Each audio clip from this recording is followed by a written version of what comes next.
வர்ற இடத்துல வந்து மோஸ்ட்லி யாங் மெட்டீரியல்ஸ் தான் வரும். கிளியரா? ஃபார் எக்ஸாம்பிள் வீட்டில் இருக்கிற டாக் பெட் வச்சிருக்கீங்க, டாக் பூனை நடக்குது, வெயில் படுற இடம் பார்க்கணும் இருக்குமா? கரெக்டா? வெயில் படுற இடம் வெயில் படாது, அந்த மாதிரி தான் போட முடியும். ஸோ இங்க வந்து உட்பக்கம் வந்து இன்னர் நீட்ஸ், ஸ்பிளீன், லிவர், கிட்னி எல்லாமே உட்பக்கம் போகும். கால் உட்பக்கம் போய் நெஞ்சிறப்பு. அதே மாதிரி யாங் மெட்டீரியல்ஸ் யூபி, கேல்பிளாடர், ஸ்டொமக் எல்லாமே யாங்ல கீழே இருக்கக்கூடியது முகத்தில் ஆரம்பிச்சு ஆண் வரையில் வந்து.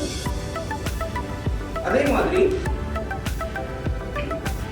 கையில் இருக்கக்கூடிய யாங் மெட்டீரியல்ஸ் என்ன யாங் மெட்டீரியல்ஸ் அது என்னன்னு தெரிந்து கொள்ள தொடர்ந்து எங்கள் சேனலில் இணைந்திருங்கள். மேலும் இது போன்ற பயனுள்ள தகவலை தெரிந்து கொள்ள சேனலை சப்ஸ்கிரைப் செய்து பெல் ஐக்கானை கிளிக் பண்ணிக்கோங்க.